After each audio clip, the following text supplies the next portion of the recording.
Can anybody hear me? Hello? Anybody home? Don't mind me. Just yellowing, just yelling into a bucket, and that mispronunciation was because of the color of the bucket. Maybe I'll show it to you so you guys can say like, oh yeah, that sure is a bucket. Oh, and it is yellow, but mostly it's a bucket. This is a bucket. There's more. I should really go back to my French lessons. That owl is probably like losing his shit. It was like, dude, come to your goddamn French lessons. You American idiot. Actually, idiot American would actually be the way to say that. Actually, I think it'd be idiot American. Not American. American, because that would be the masculine. Whatever. See, I know shit, but I also don't know shit. I don't know shit. I don't know shit. What the fuck? I don't know shit. What the fuck? I don't know shit. What the fuck? I don't know shit. Fuck.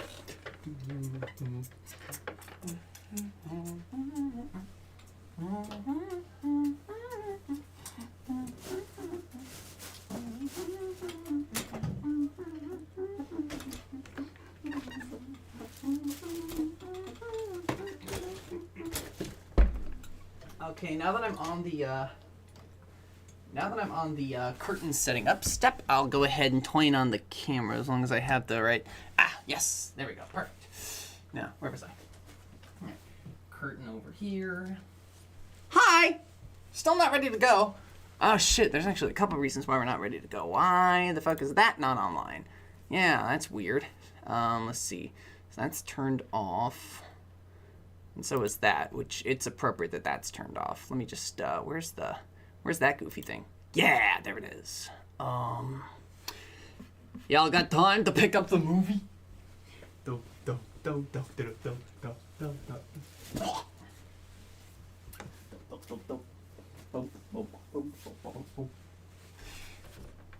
Yeah. There's not any, like, copyright issues or anything. That's not why we didn't do the pre-show. No, it's just that, well, I wasn't prepared.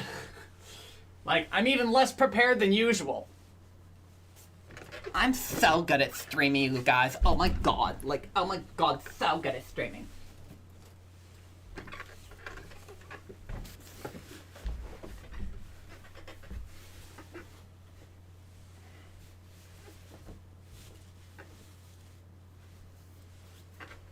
Okay, so let's just put that there.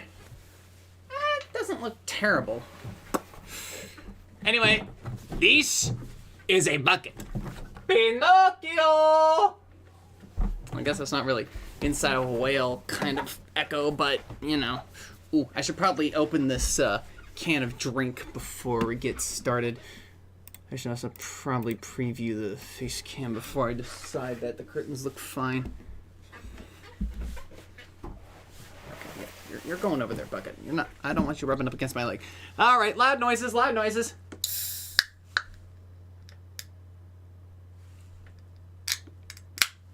Sorry about that. Man, that went red. You know, I said this to my mom earlier, but like they should make like a fucking silencer, you know, like for guns, but they make it for soda cans. So make it soda can. So the bucket for the fuck. Anyway, not to get too distracted, but I have no idea what I'm doing. I'm getting lost in the sauce.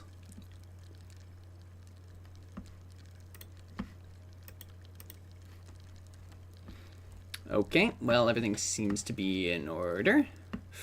Just got one thing left for me to take care of. Yeah. In a relativistic sense, anyway, so let me just move that out of the way. Yeah, okay, cool. Snacks? No, but you guys can grab some snacks. While the time is apropos, go grab a treat before I officially start the show. Though I probably should have snacks. You know what? I'll take you up on that. I'll go ahead and grab a snack in a moment here. Just gotta get the... You have all the snacks. You gotta share, otherwise Bella's gonna steal your churros. Again. Okay, let's see. Where the fuck... Where the... What the... Huh? Hang on, wait. My brain stopped working and I forgot what I was doing.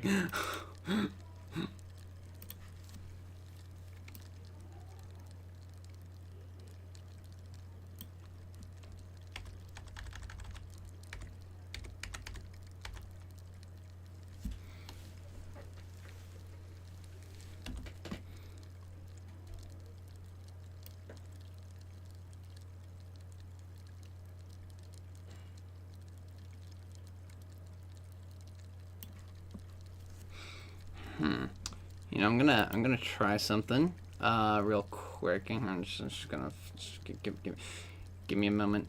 I'm about to fuck around and find out.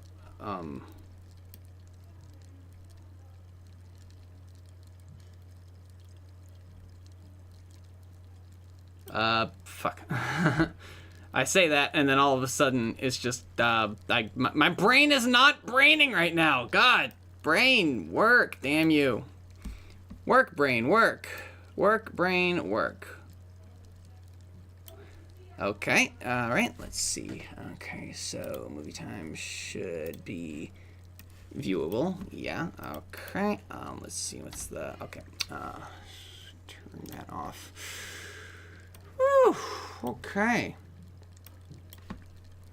No, I can't show you what I'm doing because ultimately,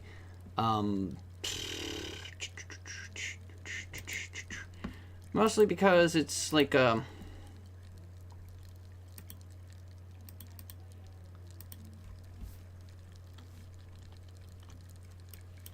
so let's see. All right, I gotta grow that so I can see what I'm doing. So let's see. So let's see the height.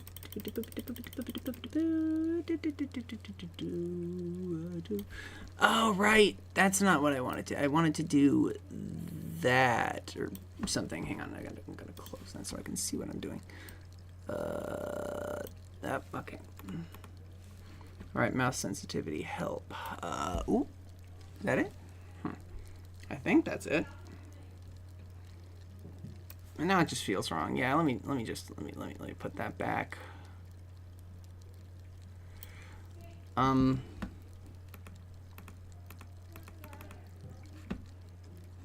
so now where was I? I was doing something. Right, gotta fix the filters.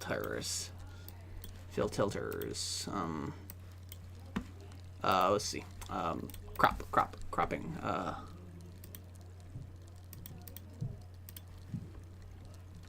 Okay, so let's put that back to 20. And then check the up and down for the white part. Okay, cool. Now let's fix the left, right of the image.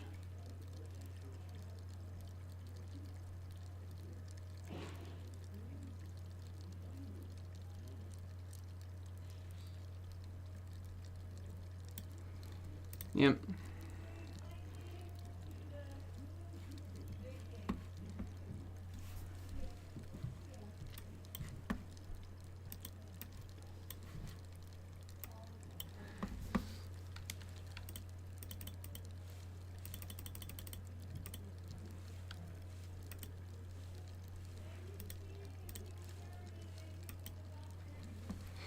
Okay, so let's see.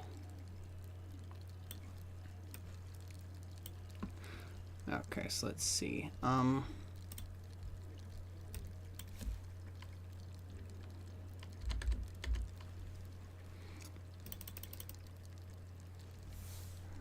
Almost there. Then I gotta check the pixel depth to make sure that we really blur the shit out of this fuck.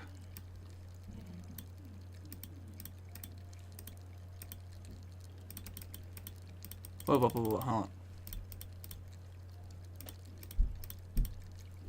Okay, perfect. I got that. Now let's see. Where was I? Oh, right. Pixels, pixels, pixels. Let me just I'll turn it on for one. Ooh, yeah, I definitely got to shrink those pixels. I mean, it needs to be blurry, but it also needs to be recognizable. Which is a very interesting dichotomy. Don't think about it too hard. It's fine. Don't worry about it.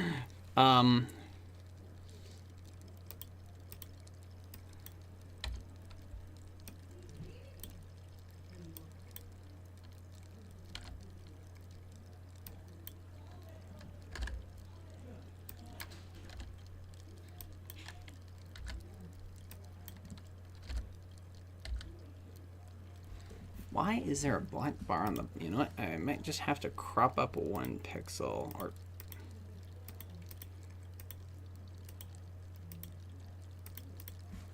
Yeah, that was disgusting. How the hell did that get down there? Oh, wait. Maybe I didn't...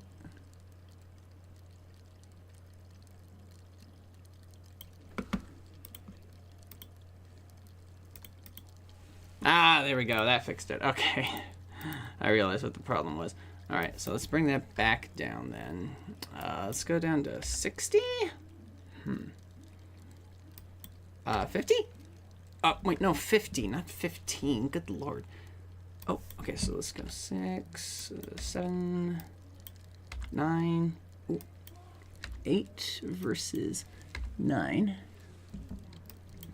And then go 60 versus, so let's see.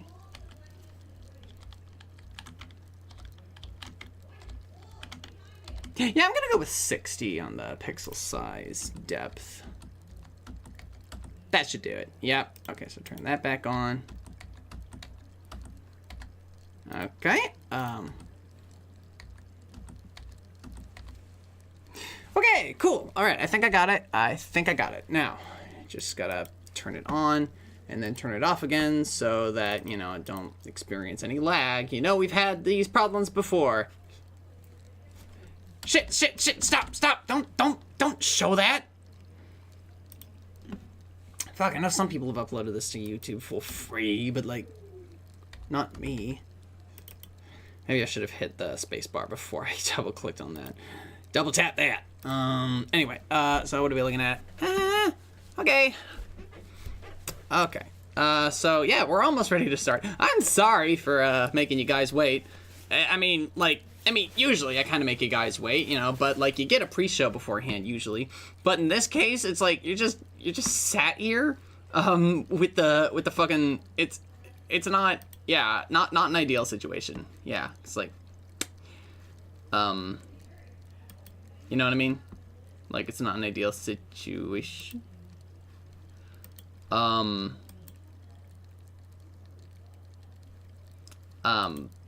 Okay.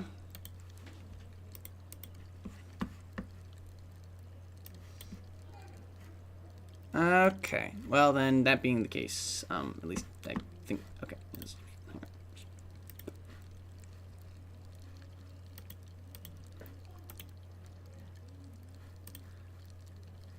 Alright, well, anyway,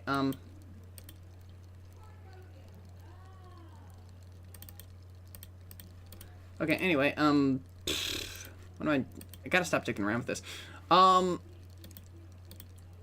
Okay, well, anyway, we're gonna go ahead and get started here. Just, okay. Yeah, it could be worse. I could be, like 20 minutes behind. I mean, that's like five whole minutes worse. That's a whole cartoon right there. Okay, so we're gonna go ahead and begin in 3, 2, 1.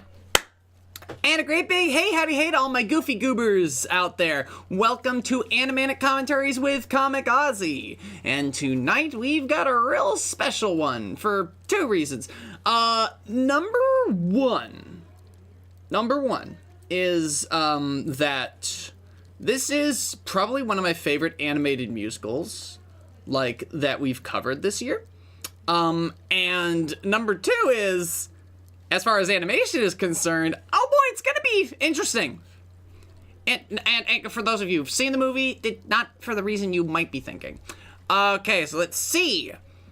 it was released direct to video. And yes, as being stated over there, it was the only one to be directed by Don Bluth and produced by Bluth and his friend, forget his name. Anyway, let's see. At least did it, Gary Goldman, thank you. Yes, so it did pretty well. An Annie Award for Outstanding Animated Home Video Production. That's funny. That's really fucking funny. Okay. IHOP sold versions of BARTOK plush toy. Little toy tie-in. I see. That's interesting. Never thought of IHOP having Happy Meal toys, as it were. But no, yeah. So this was direct-to-video prequel. Might have confused, like, that it could have been a sequel, but they do establish, like, that the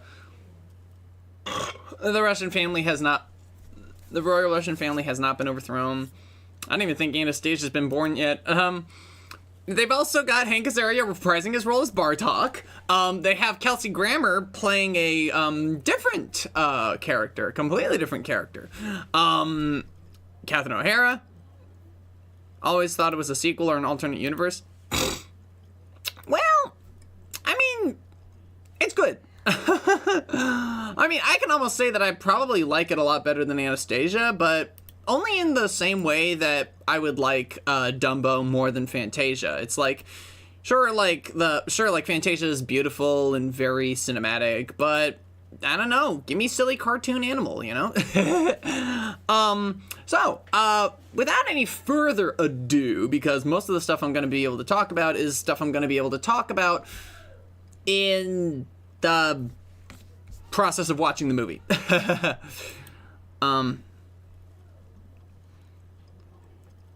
Another VA, and Andrea Martin. Ooh. Okay, who did she play in Anastasia? Because I know who Andrea Martin played in this. She was great. Anyway, but I say, get set now to synchronize, and you'll realize you really gotta synchronize. Come on, you guys, we gotta get the show on the road, so you better get your video to load. Wow, that was, okay. Film to load, there we go, okay. Head of the orphanage. That's why I don't remember, because she was in it for all of, like, 5 seconds. Yeah, okay, I'm exaggerating.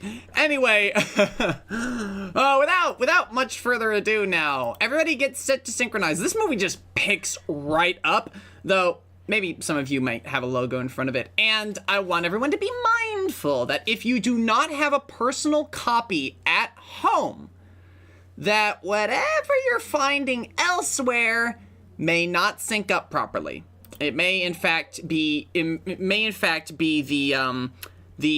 PAL version instead of the NCST version, which would make it run a little faster and be up and have everything pitched up by one semitone, which means the songs won't sound the same either. So watch at your own discretion then. So everybody get ready to begin in 3, 2, 1, and go. Here goes.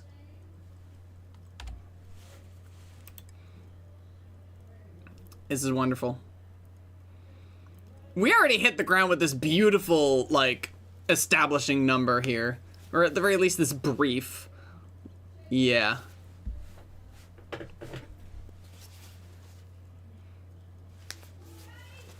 Woo!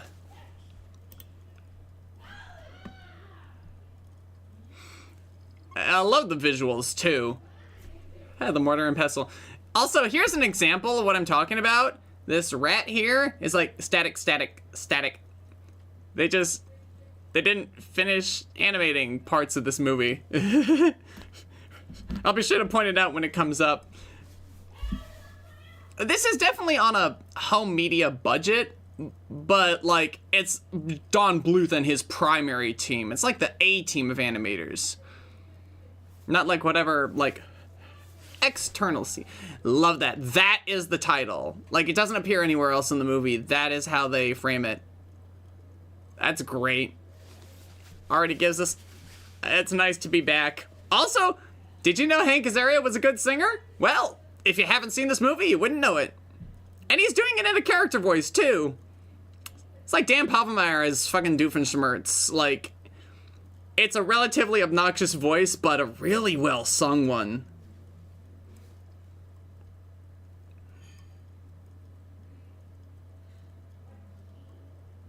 Yep. Ooh, boy. And then here he sings. And obviously, if he can't sing all that well, he's definitely hiding it under the voice to squeak and, like, voice cracking. And it works really well.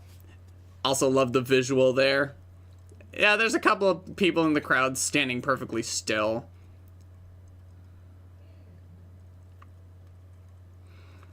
You can definitely see that they prioritized major characters in very small shots.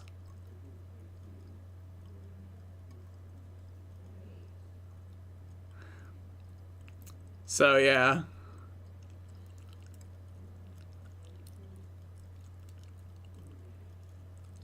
Ha! Also, I love that. He's very hungry, no dinner. I love that. It's also really great because you don't say it like that. Hungary is the country, but hungry is the word. But saying the word Hungary, it's like, it's great. And because he popped him, and ya. I love that.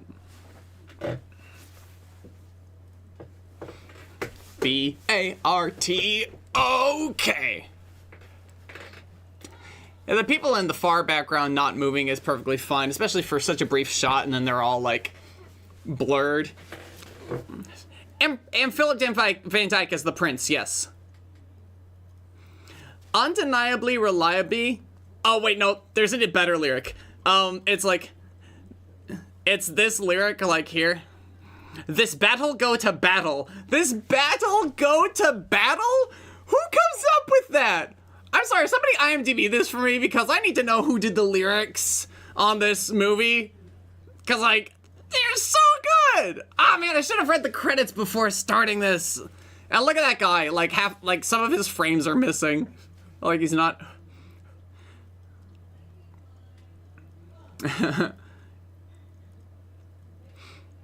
And they accidentally overlapped some of the drawings over time. I don't think that was intentional. That is not what the animation is supposed to look like.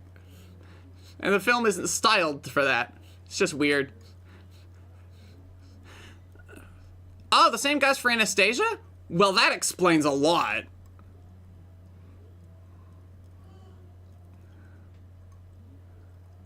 So great. Oof.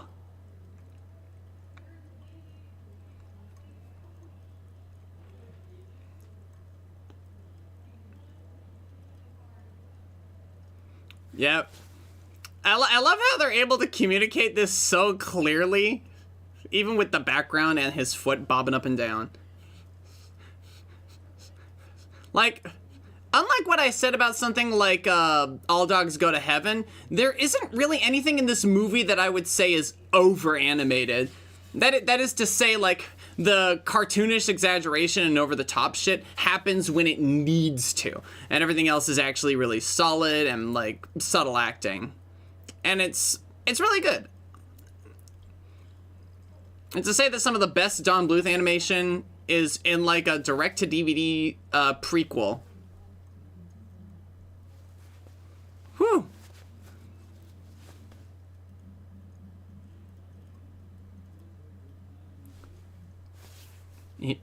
Composer who did the songs for the High School Musical movies. I still need to watch High School Musical, but we're talking about cartoons right now. Look at the way they're painting Ludmilla's, like, friggin' Pokebits. I wonder if they're... Oh, no, it is! But they're CGI.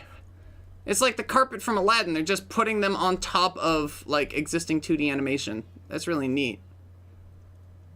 It's like for Aladdin, they did that for the carpet to have his pattern. Oh yeah, she's so polite. Yes. I love Catherine O'Hara in this. She's great. Also, notice I didn't say Catherine O'Hara until just now. Like, love character actors. Love people who actually put on some personality. They're essentially voice actors.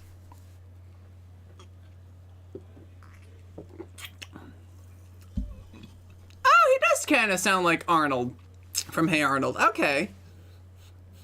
I didn't really read that fully. That's really good. That's nice.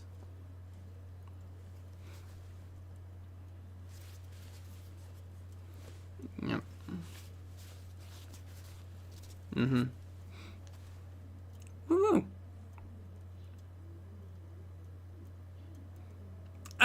Look at him. It's great.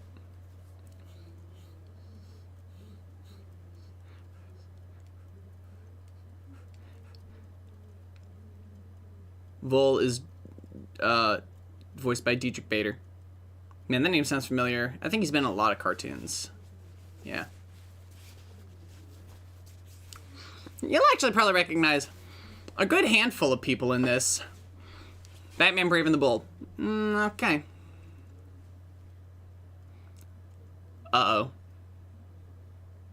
Okay, I'm not gonna pretend I haven't seen the movie. I do love what he does here. And here's Kelsey Grammer.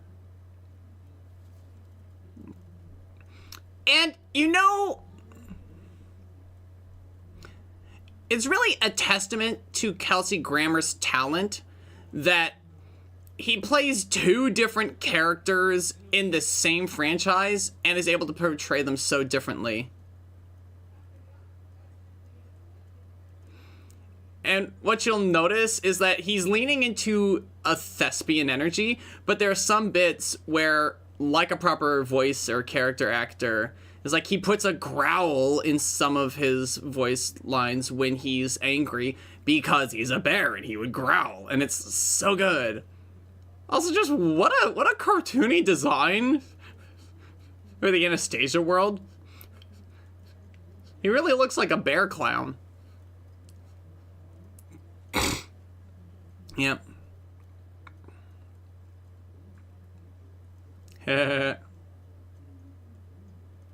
Yeah. So yeah, it's quite a bit of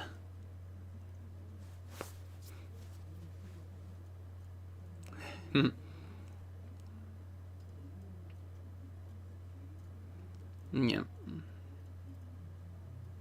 I love the way he's just standing on the scale.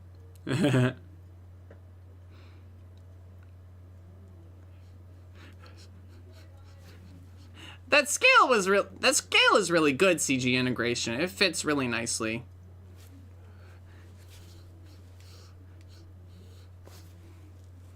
Sideshow Bob and Mus is like having an argument.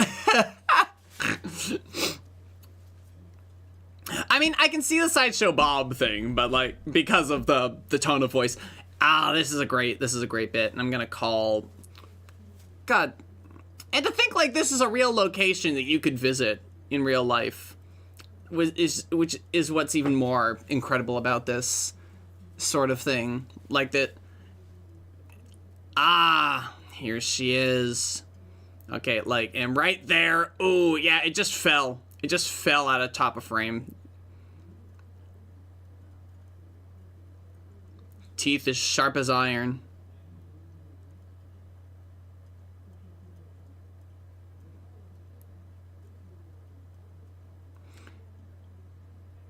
And hello.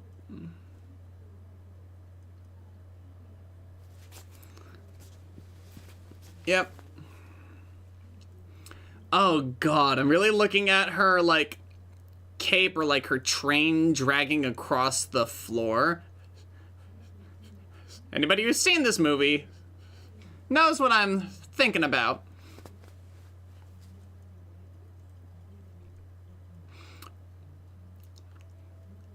Love the character design as well.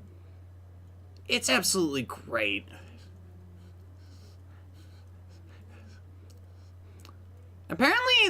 doesn't look like, yeah.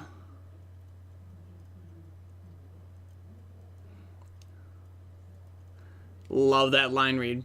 Baba Yaga. Love that.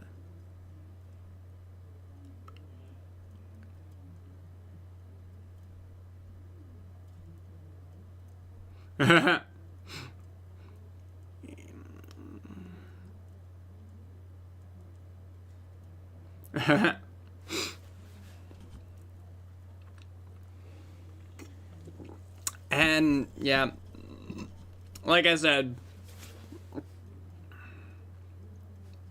that's another thing that's a talent, to like do all these silly voices but make it sound like not another character but him being a performer.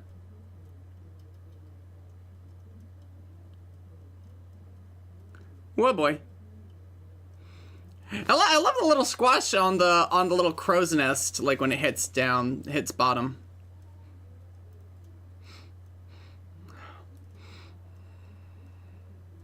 Oh boy. Now I'm pretty sure that's Maurice LaMarche, but I hadn't looked. I tried looking at IMDb, but my problem was, like, it didn't load for some reason at the time. But that was, like, a couple hours ago, so it's probably working fine now.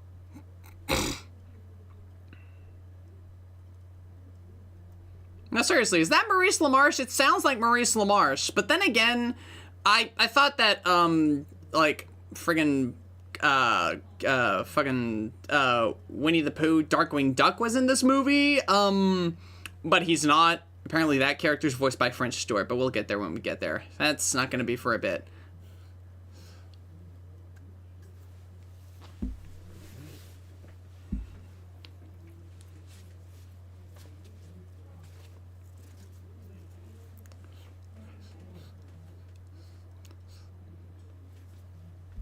Gonna check the volume on this.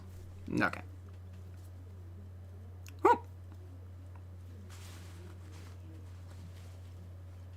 Bum bum. Danny Mann. Okay, yeah, see, apparently I can't recognize. Because I guess I assume that some voice actors can just do a... Percy from Pocahontas. The dog? Wow. That's cute.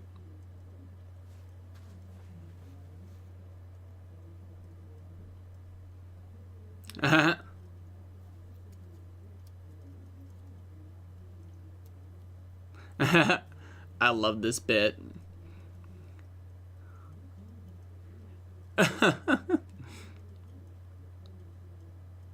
I just love everything there.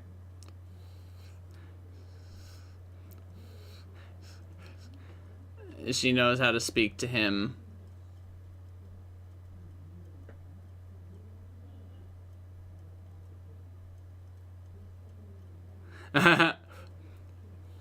His loyalty can be bought.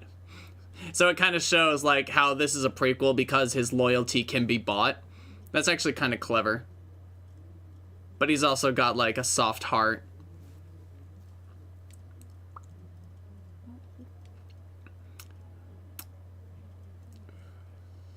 It kind of contextualizes things for the movie. It's like, how did he work for someone as evil as the corpse, the rotting corpse of, fucking Mr. Rasputin? It's like, well, it's because his loyalty can be easily bought.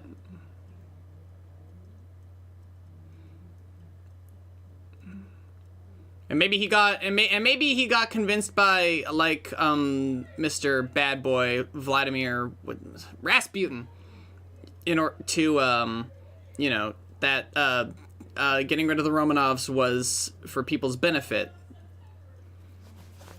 But yeah, because, like, he wants to be a hero. He wants to be a good guy. At the very least, he's a showman.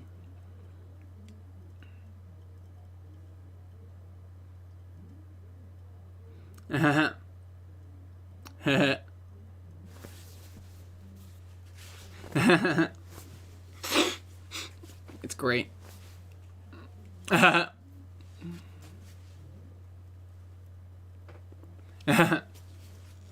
Very funny. Not actually very funny, it's just not very laugh out loud.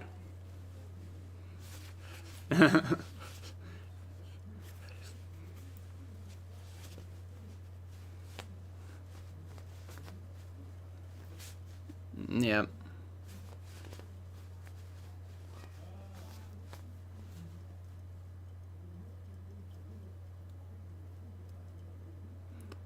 I love how almost like he's almost talking him out of it.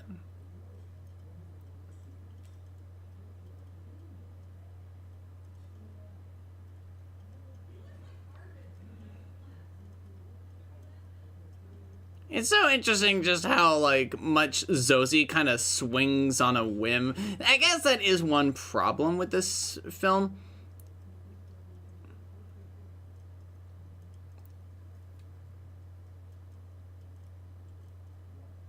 Zozie's great, but his character almost seems to flip on a dime.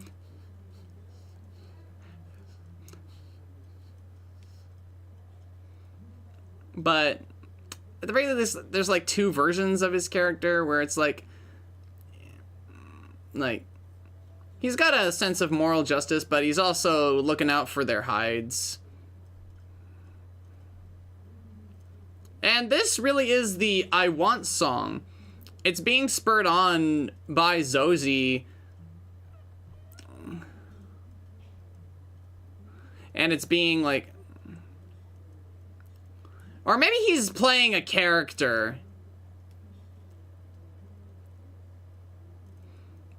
Because, like, he is a thespian.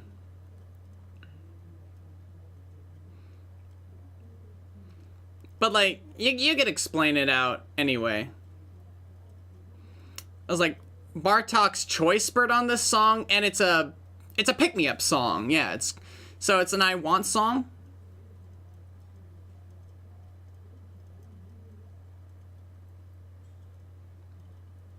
Yeah, without the voice crack, he actually held that note very well. Yeah. This is some Dragon's Lair shit right here. Dragon's Lair meets Hell from All Dogs Go to Heaven, basically. And hello, Tim Curry. In just and here he is. If I had a nickel for every CGI character Tim Curry played in a prequel to an animated film that came out in the 90s, I would have 2 nickels, which isn't a lot, but it's weird that it happened twice. Like, really weird. This is so weird.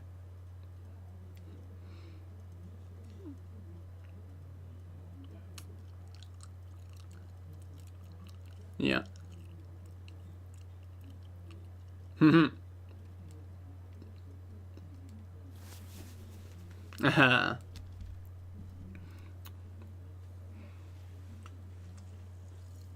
love how Zozie perks up. He does have some special interests.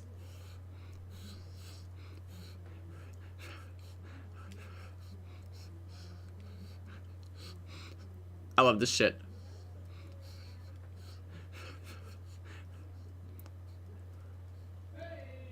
Yep.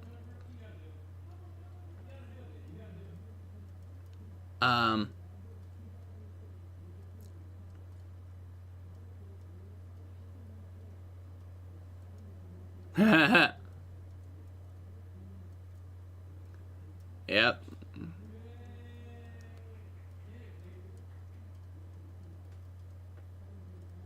Yep. And ow.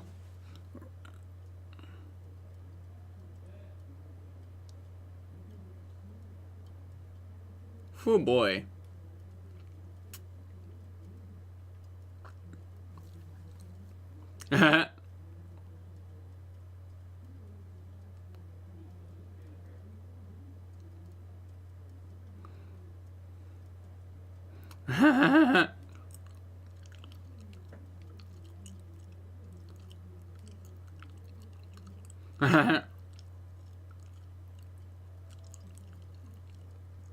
At least he can occupy his time. So, gotta count for that. My favorite song. I'm a jazz nut, so.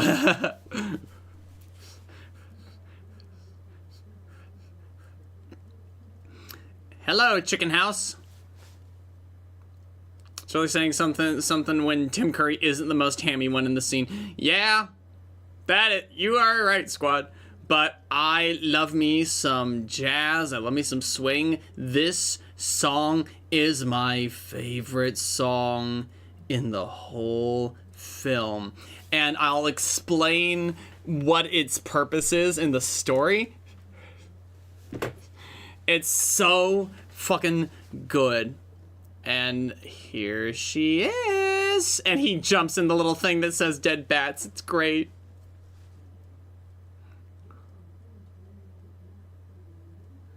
Like, it's very obvious why this song has started. Home invader. And here she is. You're gonna remind me her name because I forgot again.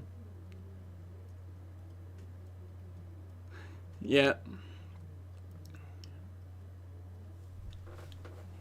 Woo boy. I love these little animated, like, logs. Woo. Andrea Martin, yes, she's great.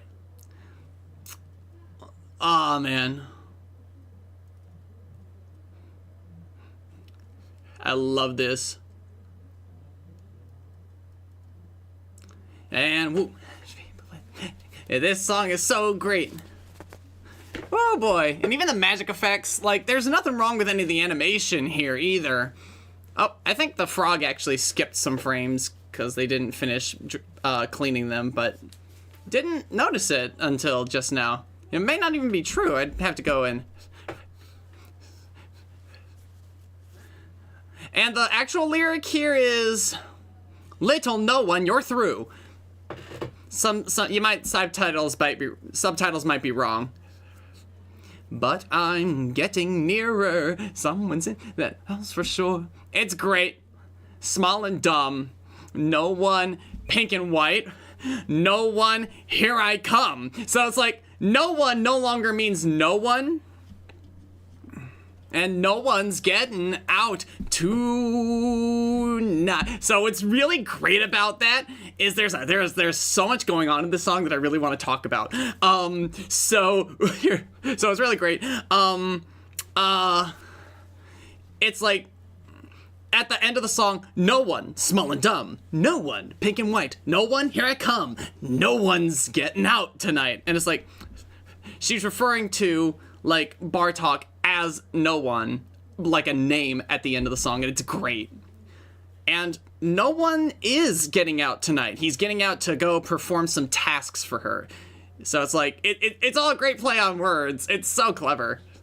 Even if they didn't do that on purpose, it was really good. I mean, at the end, with the no one small and dumb, no one pink and white, no one here I come, that at least is referring to Bartok by name. Yep.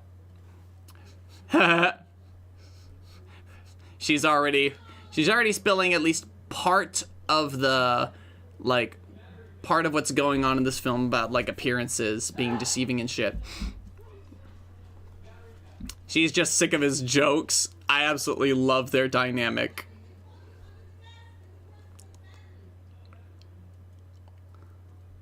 She both looks and sounds like the Don Bluth equivalent of a friendly Russian grandmother. I love her nose is basically like a crooked, like, brick. It's nice design, like, consistency where it's like her nose and her chin are the same shape. It's so it makes for a really nice, easy character design. Her hand froze. Her right hand froze. Weird.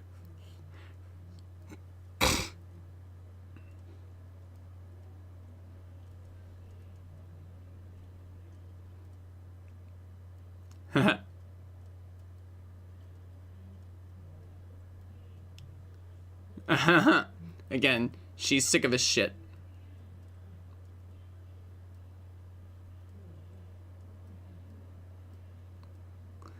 Good lord.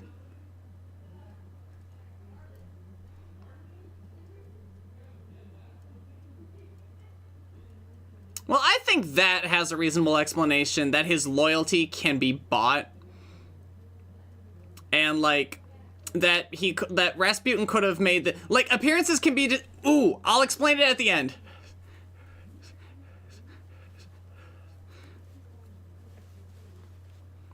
Haha. We'll get there, we'll get there.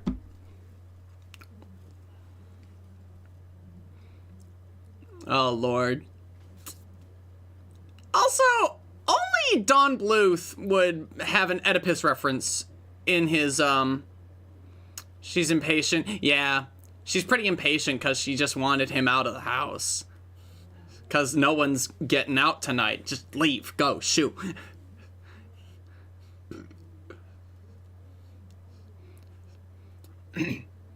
And hello to you too, Jennifer Tilly.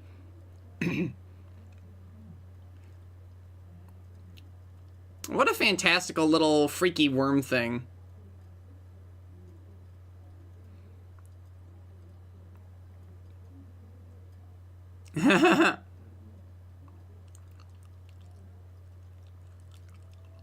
No, wait. I forgot. She has, like... I think it's, like, retractable, yeah.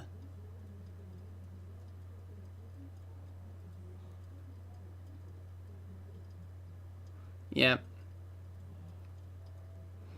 Then again, she could be a funny snake thing, now that I think about it.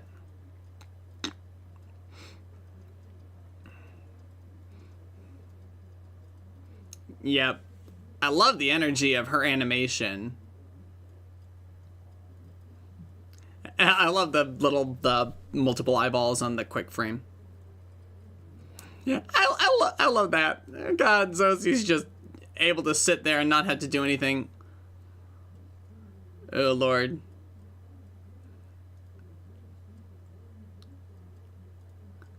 Oh, Lord. Nope. No, it doesn't really remind me of anyone. Though I will admit, like, Pinkie Pie is much more high energy.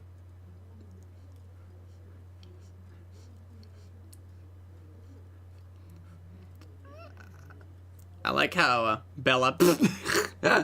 Okay. Guess does kind of match Bella's energy.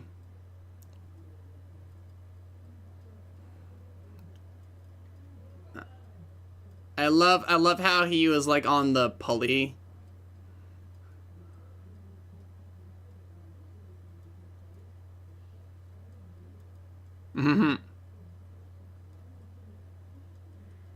Yeah. Look at him go.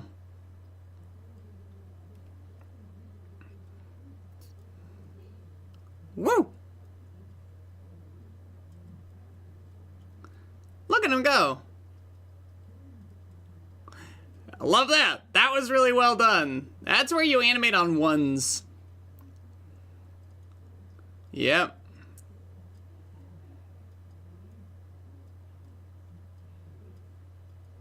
Yep.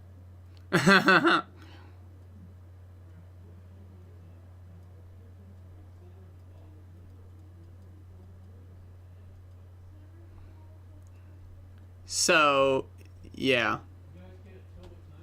Huh.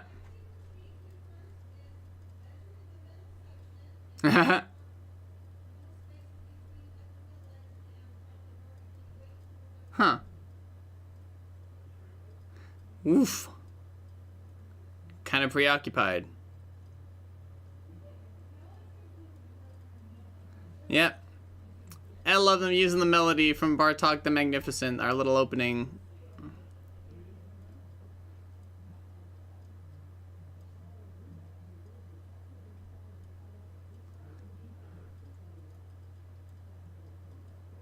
Ah! Yeah.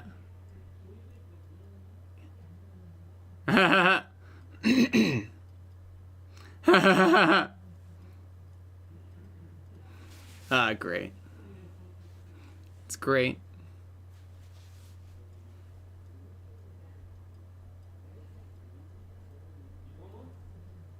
Uh-huh.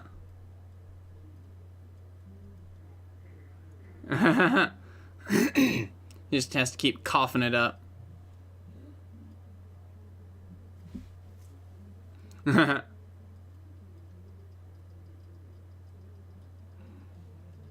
Now, technically, that isn't like, and she's called peel off because he had to peel her off, which is great. You know, yeah, maybe, but whatever.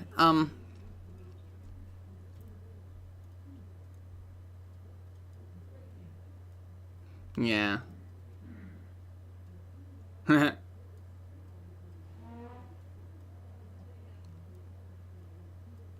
Mm-hmm.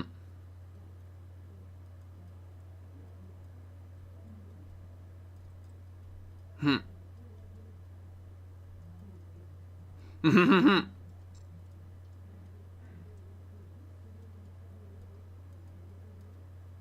Bum bum bum. The Wobbly is French Stewart, but you're gonna hear the voice, and you're gonna see why I thought it was Jim Cummings. I finally remembered the guy's name. Yep.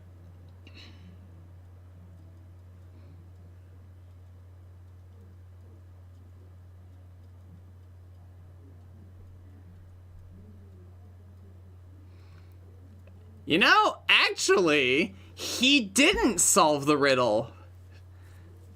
That might be why she's taking the key away from him. Oh, I just realized that.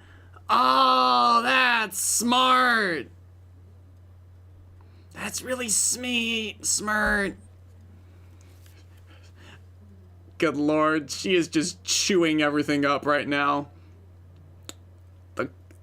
She's chewing up the pillow. She's chewing up the drapes and the tapestries and the curtains. She's even chewing up the carpet. Like, good lord, she's chewing everything. How it feels to chew 5 gum.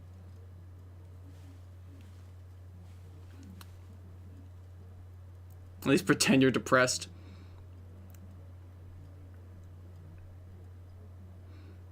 Yeah, you hear that? Like, that sounds like Jim Cummings.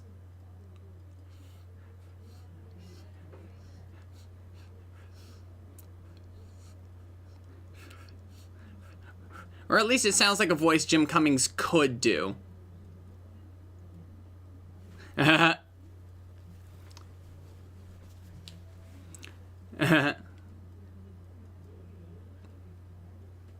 Yep.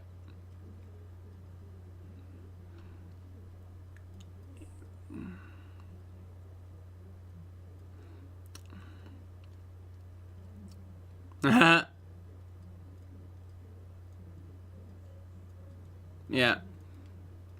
Look, this lumbering beastie.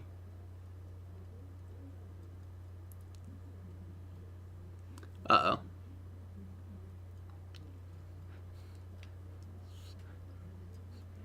Uh-oh.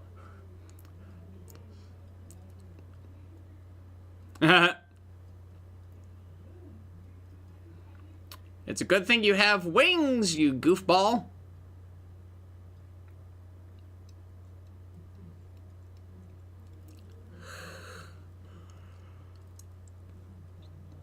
Uh-oh. Oh. All right, everybody, follow the blinking arrows. Jim Cummings himself was able to be mistaken for Christopher Lloyd. You know, that's true. That's true. Oh, off he goes.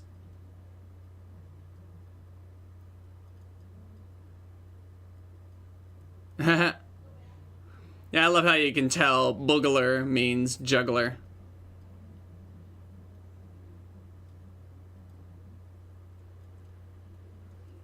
Look at this sneaky son of a gun. He's using everything he knows from showmanship to win the day. He's just a... He's just a traveling performer, but he's using everything he knows. Like, he used his kung fu to slice up the ropes, and then he was a juggler. He was a boogler.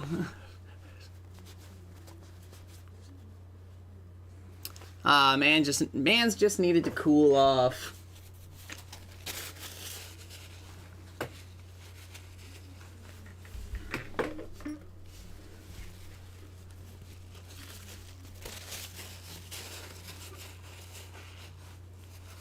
All right.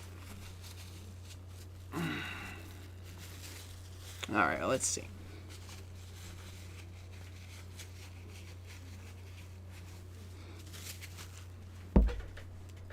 So, yeah.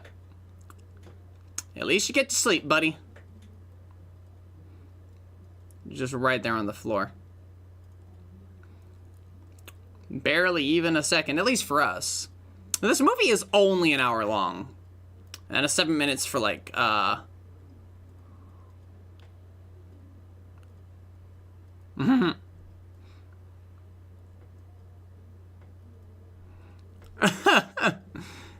Just love him.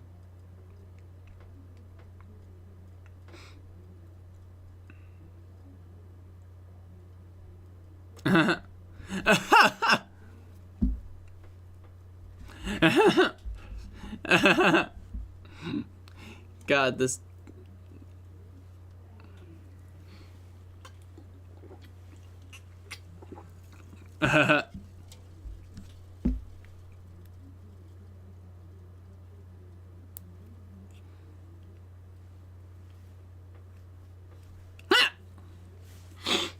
Oof. God, I love her. I love the purple and yellow, purple and gold, like, magical sparkles.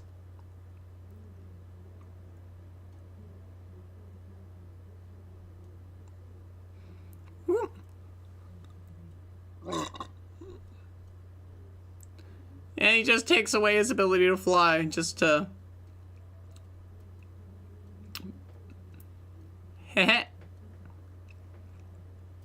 No, this is an actual magic feather, so. Oof.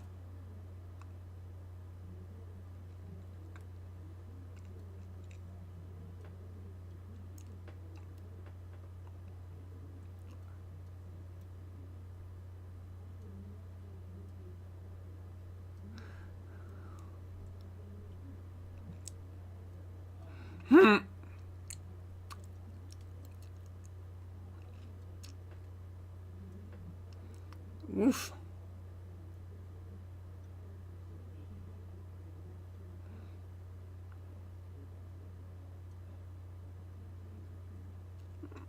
Okay.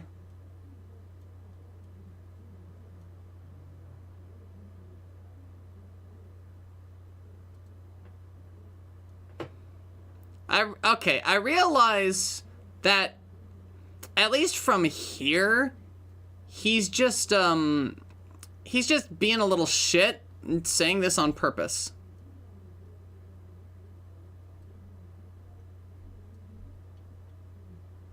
Look at how he smiled.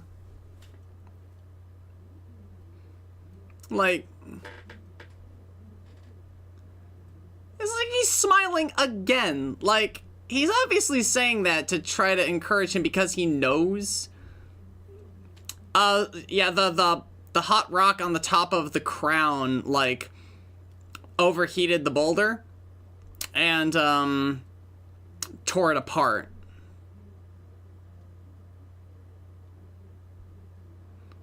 He got it.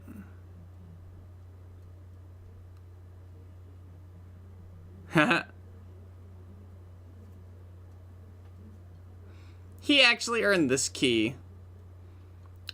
And I also noticed that that key actually looks different.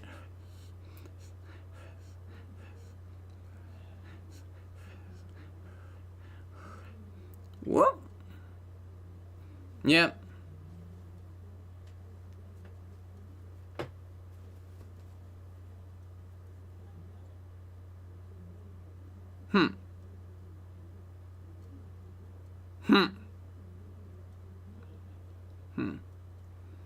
And here comes a little ragtag shot of gags.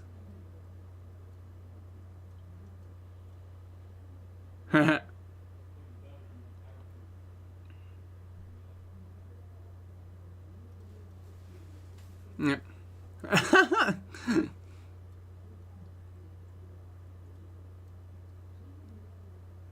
Don't try to make a timeline out of this.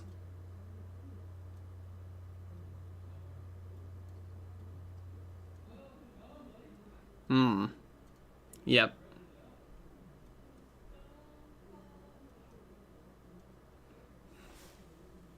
Yeah, she's very funny.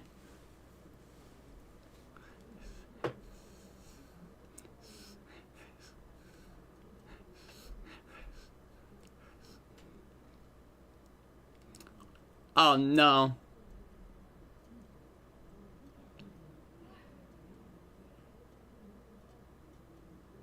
Man. So, like, these, like, yeah. I'll get into that later. I love her so much. She's so sweet. Sweet old grandma.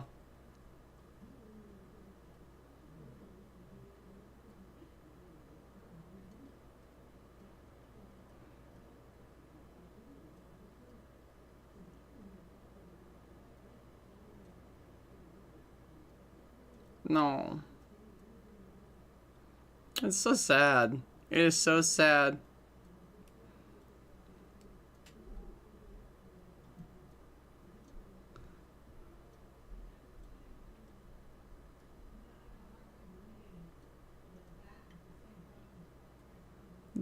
Man.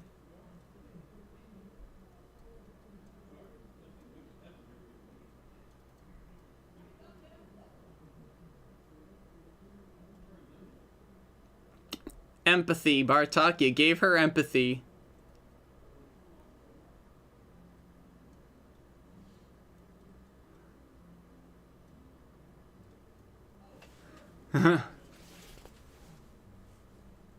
Yeah.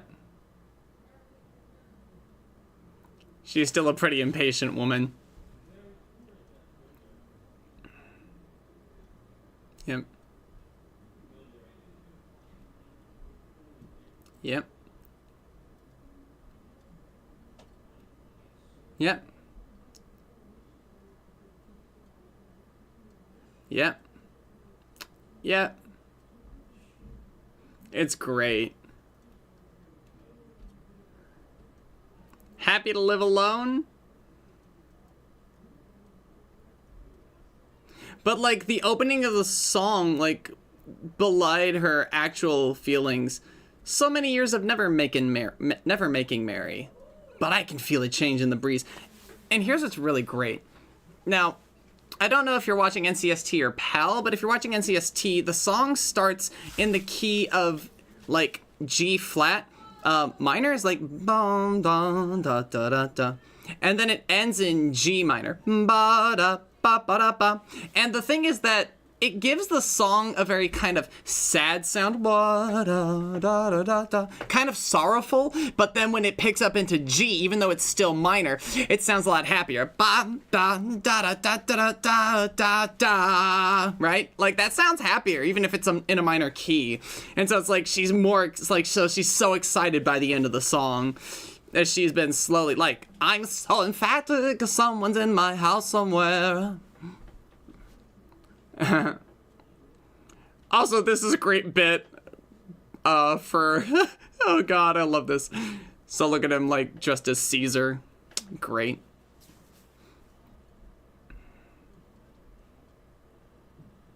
Yep. Love this line read right here. Cabbage. And the animation is so great. Oh, man. I haven't talked enough about facial animation for a while. Baba Yaga's face is really expressive, though, like, and I love that. Good lord.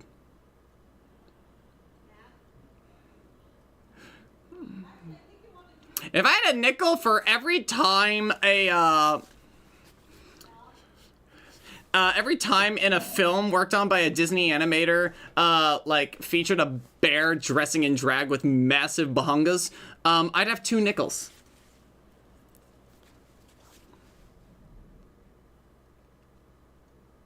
Does the Jungle Book count? No, no.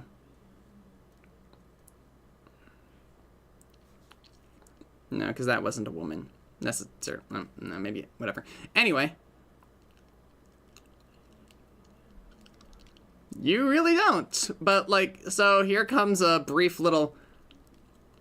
So here's the summary. And all of it with the... She has her same nose. It's like...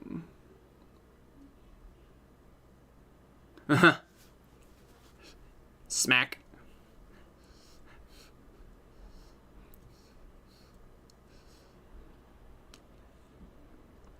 And it's in a minor key. And I love that bling as a reaction for Ludmilla.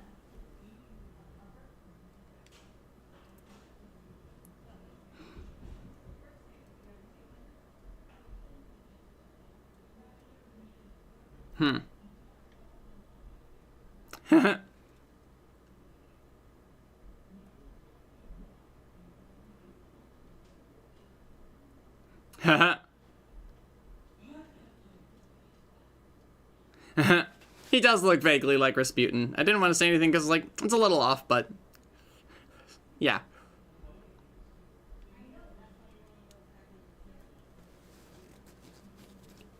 But, yeah.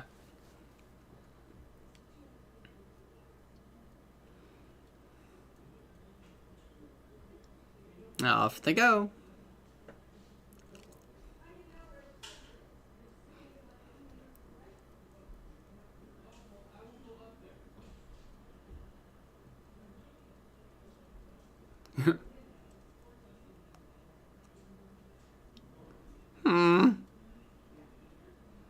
And here he is.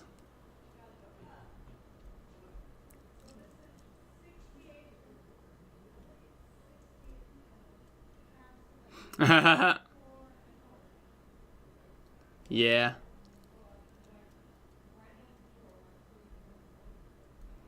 Woof. Just toss him in. Smacks him right across the face. Bitch slapped him. Yep. I love... I guess Catherine has to go at least a little insane in every movie that she's in, right? She's just insane. I love it. Well, I guess not Nightmare Before Christmas, but like... Good lord.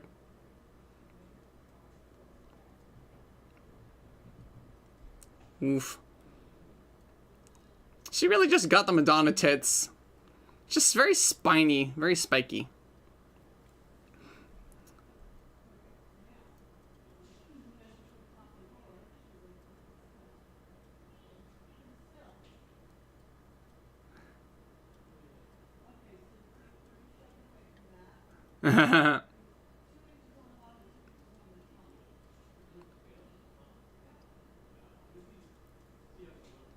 Yeah. Yeah. Ooh boy. And here comes our actual villain song.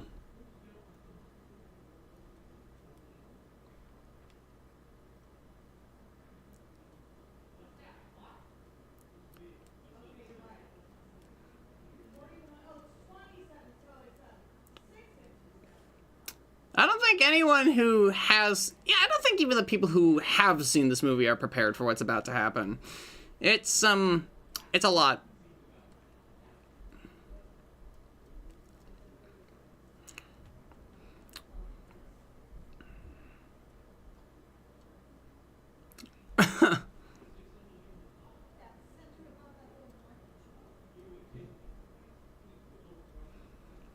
And this villain song... There's a lot of really good lyrics and, like, interactions with everything. It's just like, this intro alone just... This woman is nuts. Animators come up with some wild shit. So, I guess the rats are, like, dancing. It's like, I love, like, she's walking down the steps of the Broadway stage show. Now that sets it up pretty well. But look at, like, look at the train of her dress. And it's like, she's a really bony, very scrawny character with a very angular, defined face. And it's like, but then you watch that tail of her dress.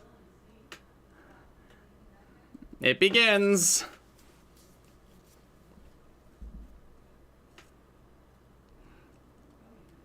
Yeah.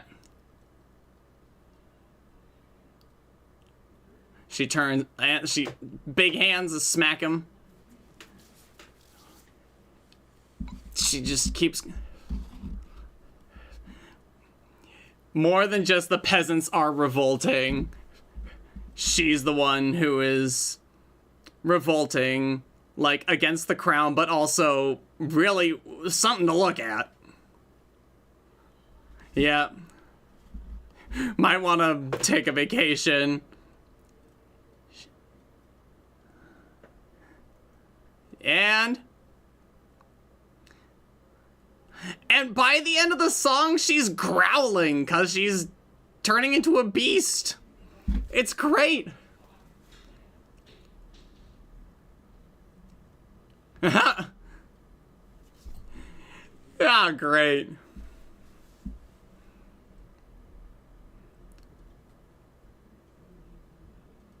And her neck is getting longer. Her eyes are going off. And her face is turning more red. And her angular human face gives way to a very, very pointy dragon snoot. Oh, thank God she finally looks normal again. Just a different kind of normal. She's just absolutely nuts.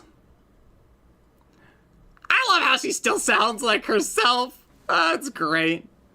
Just kind of belying that, again, she was always like this on the inside, but now she's been made it tenfold, which is an evil monster. Which is so good. It's great.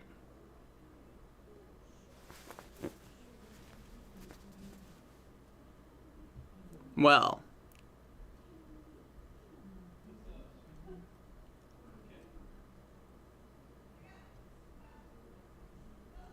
Uh-huh.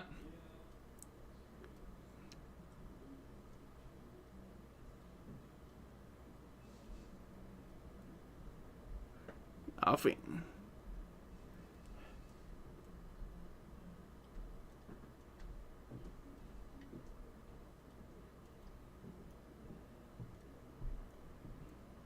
Yep.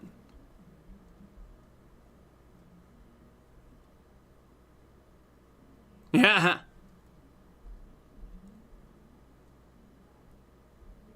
Whoa. Yeah, there he goes. Well, she's definitely owning it now. She's a monster, she'll rule.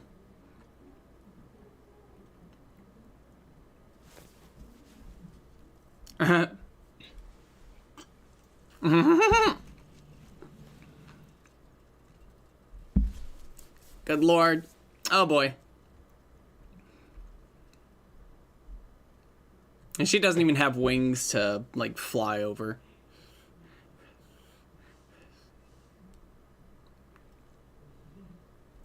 And down they go.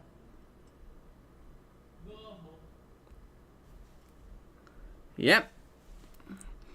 And she's just ravishing the countryside. Somebody put in another comment, please. Just type something else in there. That message has been sitting there for a while.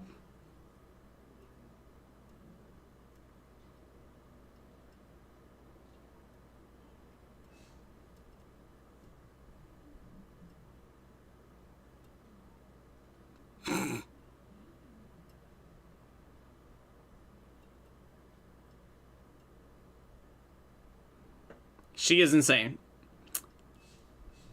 Love this kind of shit. So well done. Well, no, see, that's the thing. It turned Ludmilla into a monster because that's who she is on the inside.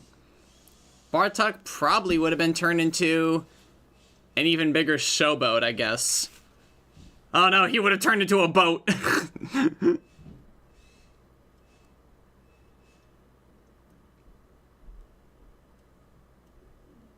Yep. Yeah.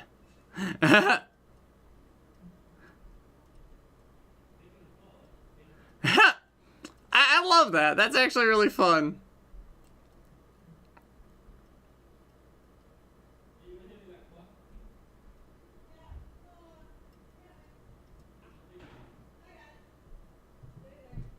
Oof. Look at him go. Trying to get the rock out of her mouth. Good lord.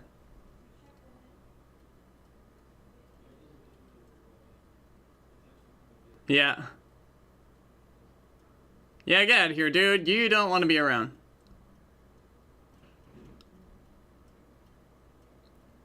Yeah.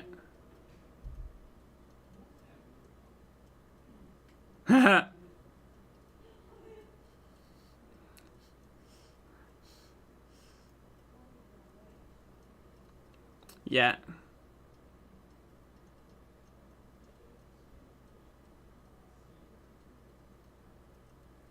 Look at him go. And he says he's begging it along.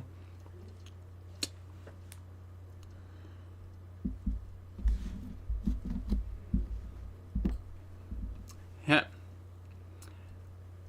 No, Zozi came to the tower and got Bartok. Oh. I think he probably followed Ludmilla because how do you not hear that thing stomping around? Even though, she was storming through the castle with a big fat musical number. So, yeah. And now he's using, the magic feather tactic against her. Because she can't fly.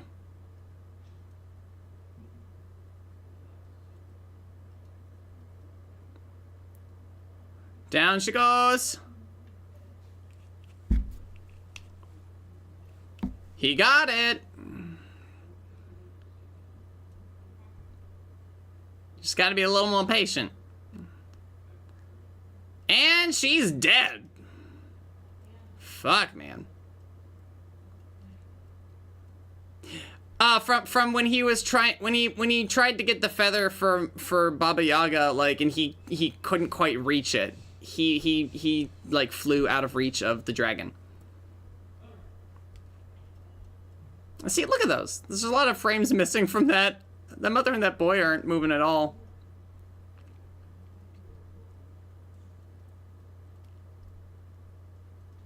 Huh.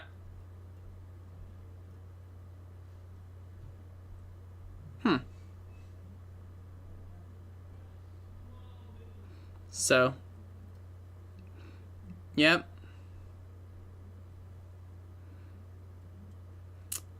Funny, the town ensemble is voiced by the mayor of Halloween Town from A Nightmare Before Christmas.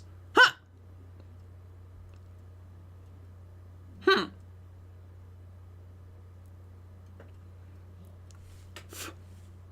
Well, that's surely not the one guy singing all the people.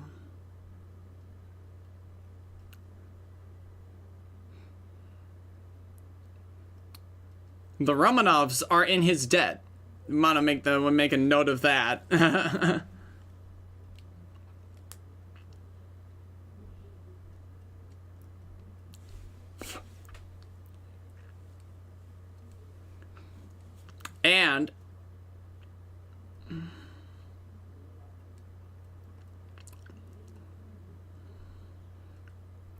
And here she is in her mortar and pestle.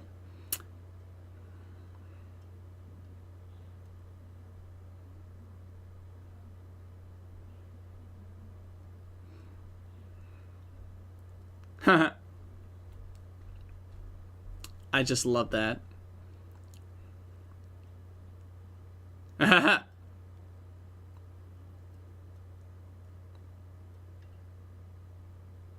Huh.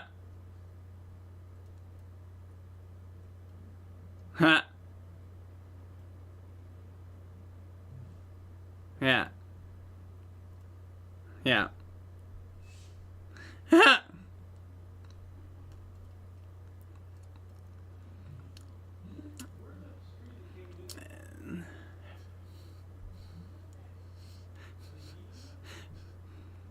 Now, they might have been setting up a TV series, possibly. Because, like, maybe be seeing her again is like, would have loved if that, like, something came of that, probably. And it's only an hour long, like pretty much exactly an hour long, so it'd be a great, like, great TV pilot to fill, like, 3 half-hour blocks, probably. So good. The songs are so good. And we get a little highlight reel of, well, the animated bits that they finished. I'm being a little mean, but, like, you know, you can't fully blame them. It's on a budget.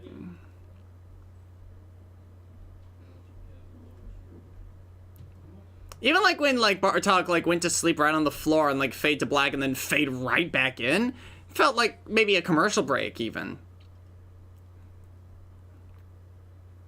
You know, I can actually point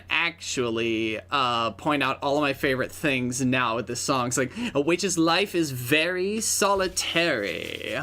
Alright, and no one around to talk to but trees. I love this so much. So many years of never making merry. But I can feel a change in the breeze.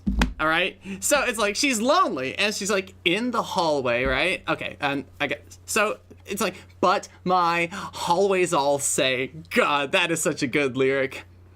No one by my fire, 2 syllables, but then my fire's 1 syllable burning higher. It's because fire could be said as 2 syllables or 1 syllable. Like, it's like hanging around in the kitchen. We know that someone is near, dear. And it's like, the attic. Alright. Oh, and like,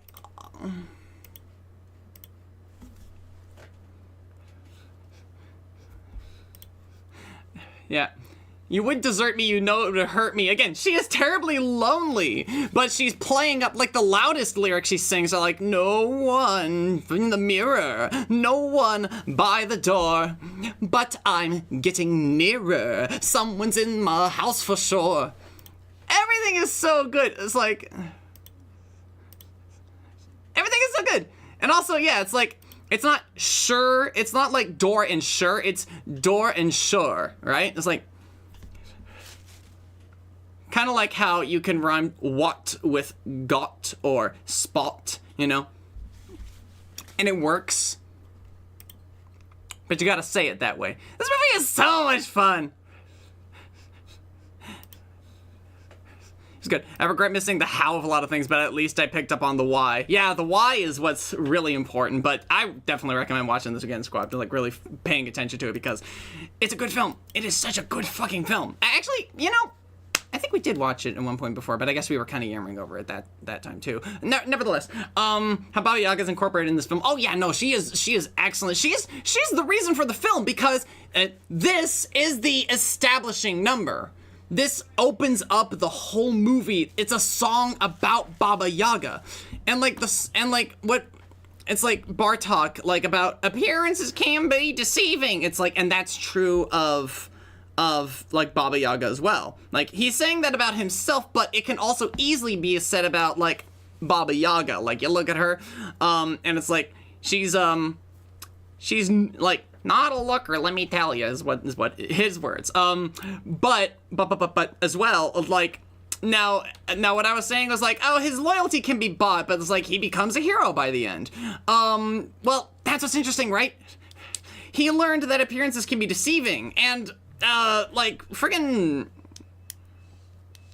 like Rasputin looked about as beautifully ugly as she does, so it would make sense that he could convince Bartok that like the Romanovs were fools, because you'll notice that when Bartok was like repeating Zozi's words, like, "Now let me tell you something. That ring, that there's a ring meant for royalty," as he returns the gift to him, and then Baba Yaga comes by and kind of swoops him away.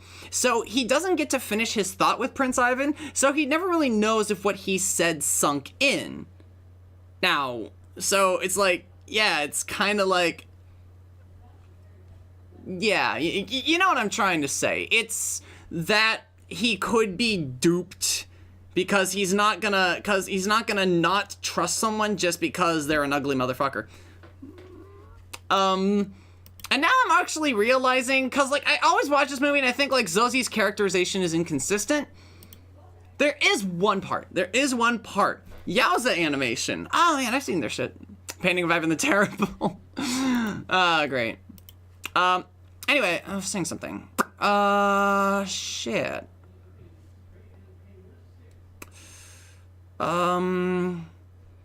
That the one part Zozi, thank you, Scribe. That the one part Zozi's, look for the CD-ROM adventure. Don't mind if I don't. But like the fact that Zozi was like, don't do it. It's like, he says, give the prince back his ring. It's like, so he's got morals, he's got standards.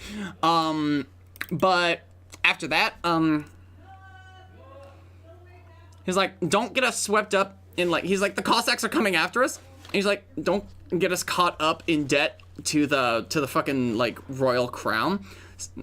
But he respects royalty enough to say, you've got to give the prince back his ring. So it's weird that he's saying like, don't do it when he's in there, and then it comes right out. We still think Bartok is still in character, as Bartok is a con artist in this film, so not as noble. And that is also true. And the only way that he saves the day and completes Baba Yaga's tasks is all the shit that he did, you know, in his act, you know, the kung fu, drinking the whole lake, fighting the dragon, all that shit, was all like, Baba Yaga is set up in the first song, and then the proper opening number is Bartok the Magnificent, because Baba Yaga establishes like, or I guess Baba Yaga's the opening number because it opens the show, and then the Bartok the Magnificent establishes that it's not just songs, it's in-universe songs. Everyone is singing. And whether there's a song to be had or not. In fact, you could make the argument that Bartok's song there in the opening isn't just a musical number, that it is the one song that is sung in universe because it is a performance.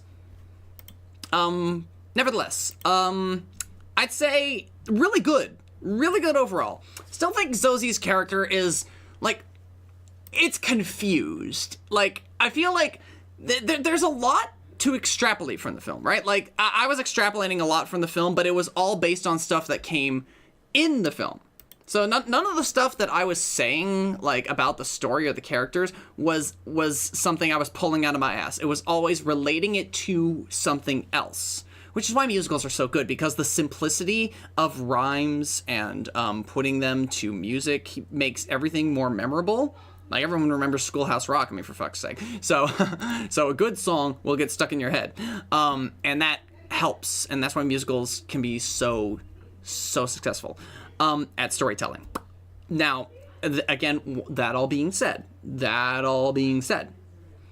the thing is, Lynn Ahrens was also a songwriter for Schoolhouse Rock. Son of a bitch, man. We just got all the proper connections out here. But and the connections, I don't see a connection of Zozi's character. I can make headcanon. I can make up, maybe he developed DID by playing so many different characters and getting way too into his roles. But I don't think that's necessarily that, but that doesn't seem like that's what they're going for. Maybe he's just wishy-washy, but then the fact that he actually but the fact that he uses reverse psychology on Bartok in that final speech at trying to catch the magic feather, it's like, it feels like they didn't know what to do with his character. I feel like they tried to make his character as confusing as possible so that Bartok's loyalties would not be as obvious, right? You know? Like, it wasn't the money. The money, like Bartok could have been bought if Zozi didn't say anything about it. But the little girl came by. And, like, even Zozi then was still saying, don't do it. And then he's like, well, if you're gonna do it, then I'm with you till the end. It's like, he flips so quickly, and it's like, nothing about his character thus far had, like, it's like, if anything, aside from being favorable to royalty, the only thing that it feels like his character was established as was as much of a huckster as fucking Bartok. Like, think about it. When Bartok was cheating him at the scales, it's like, he's like, then you don't mind if I take this side then. You know, right? Yeah, well, why don't, maybe we could pool our assets instead. It's like, what happened to pooling our assets? And it's like, and then he forces the ideas like, give the prince back his ring because money is a motivator for both of them. And it's like, that's the thing. I guess money is still a motivator because money is what he gets, but because, like, he was still offered the wealth from Ludmilla, and I'd imagine the prince would at least keep up that end of the deal. But, like, yeah. I mean, the prince was willing to give a goddamn fucking royal ring to fucking little rat. Little white rat. But if I keep going on, I'm just gonna sound like Zozi, like super inconsistent and just prattling on about nothing. So, thank you all so much for joining me on this wacky ass adventure. And if you're viewing this after the fact, thanks for watching. And until next time, remember to take care, stay safe, and be kind in all that you do. Good night, everybody! Good night! Good night, everyone! Bye-bye! Good night!